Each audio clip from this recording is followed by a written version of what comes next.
Hello and welcome back to another video. This is the Sheffield United West Ham United match preview. And yeah, make sure to like the video and subscribe. And yeah, let's get into it, man. We've obviously got the watch along for Brighton Wolves on Monday. You're probably thinking, why am I picking Brighton Wolves? It's just when I have a chance to do a watch along, I will do it. So hopefully more in the future. And yeah, again, let's just get straight into the preview. We've obviously got transfer news we can talk about in this as well. Obviously, the other day, it was dreadful against Bristol City away at Ashton Gate in the Cup.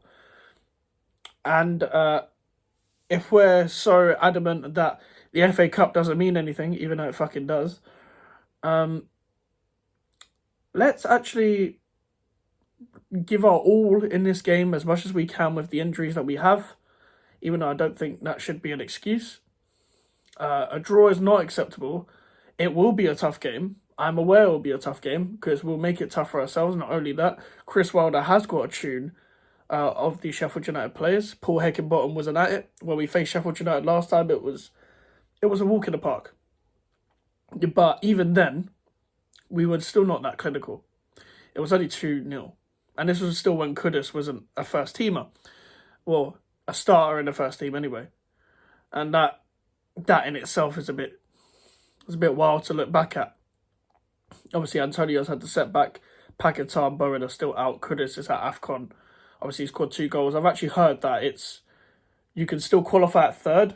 So even though Ghana are doing bad right now, they could beat Mozambique in their group. And they could probably still qualify, which is unfortunate for us because it's like the Euros where it's like top 4 third best teams qualify and the other 2 just get out. So we've got to hope Ghana lose so we can get Kudus back. But obviously we've had bids for, well, I don't know whether we didn't actually bid. We just asked interest of Emil Smith Rowe. Obviously that was rejected by the player, weirdly enough, because I'm not saying, West Ham's the most glorious team you can move to, but it's a good chance to get playing time. I don't know whether he's been promised playing time or at Arsenal, but whatever. And we're trying to negotiate the structure of a loan deal for Calvin Phillips. Apparently, the obligation to buy is not necessary. But my problem is, if we're going to loan obviously from a Premier League side especially, or just in general, just loan with an option to buy if you really like the player. I personally don't rate Calvin Phillips that much. But at the same time, if you are interested in the player, let's say he does well at West Ham, it's appropriate to have an option to buy then. Because Man City will charge a big fee if you want him in the summer. And we don't really have the facilities to be investing so much in one position at this current moment in time. Because we need a lot of players. Now, offering a contract to Ben Johnson is not going to work.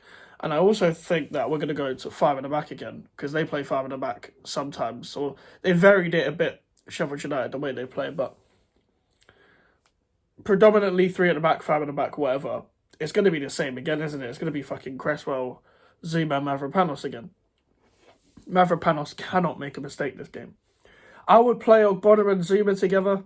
We haven't got a game after this because we're out of the FA Cup. We're out of the Carabao Cup, so we don't play for another 10 days after. The next game will be against Bournemouth, and hopefully we have... Oh, actually, there was rumours that Bowen would be back for the Sheffield United game, but if they're trying to be hopeful that he'll be back, if he plays, he'll probably be rushed. Hopefully Fornals and Alvarez are back, because we need as many attackers as we can to actually have, a full team. Let's say Fornals, Alvarez and Bowen are back. It's probably going to be a back 4, the normal back 4. Sifa, Mavropanos, Zuma, Emerson.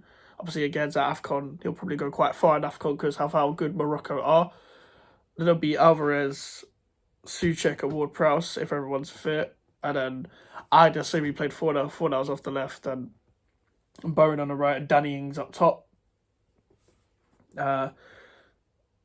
it was good that Callum Marshall made his debut. It was the only good thing about the game against Bristol City. It's going to be a hard game. I'm not hopeful at all. I'm not hopeful.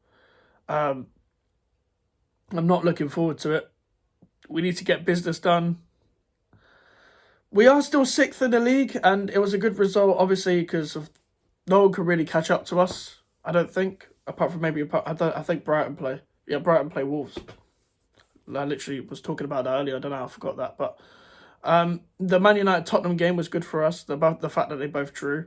Obviously, it wouldn't put us out of the European race. And listen, it's better that the fact that it's the win to break game, rather than when everyone's playing at the same time, it's week in, week out and all that stuff, and we can have more of a break to get our players back. We could just focus on the transfer window afterwards. It's very hard to do content in between all of that, because you don't really know what to make content on because of just rumours and stuff. And hopefully we actually put bids in so I can actually start making videos about the transfer window.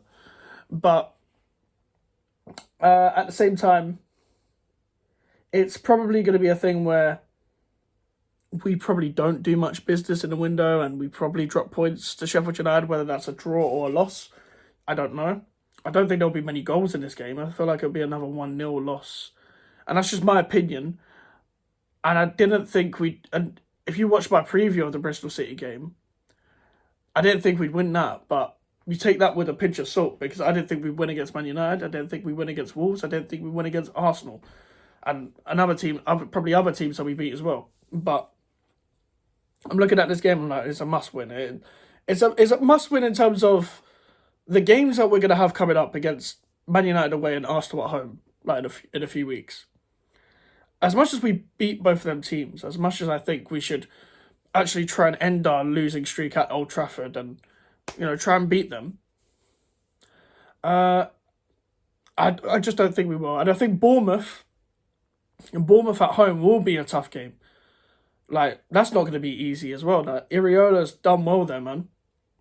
Like, they lost to Tottenham, but before that, even that they had a lot of shots against Tottenham as well, but even before that, they went on a 6-game winning streak. They won at Old Trafford. They did very well there.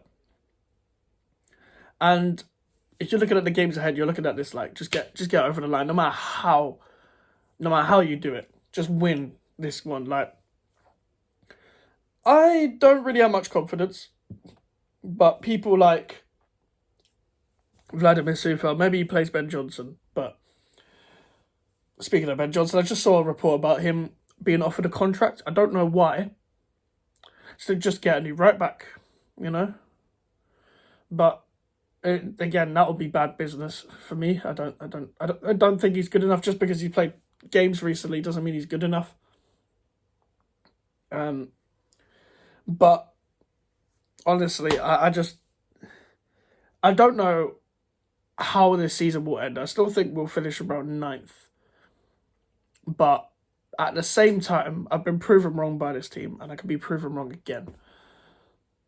And Sheffield United, they have some players to watch. They have Cameron Archer, they have James McAtee. And they're switching it up a bit. They're not playing like outstanding football or whatever, but they've got a lot more team spirit back since Chris Wilder has come back in to manage them. So let's wait and see. I don't know our record at Bramall Lane, because they were in the Premier League for 2 seasons last time, and we beat them 1-0 with that Sebastian Haller goal, and we lost 1-0 where we were debatably robbed when it hit Declan Rice's arm. And that game where Robert Snodgrass, I think, should have scored or something like that. But anyway, let's hope we win. Let's hope we can get it over the line. But as I said, make sure to like the video, subscribe if you're new. Social medias are in the description if you want to follow me in the email for the inquiries. We've got the match reaction Sunday. We've got the watch along on Monday. And I might have watch alongs for the Carabao Cup games. That's not a promise, but I might. So yeah, I'll see you guys later. Goodbye.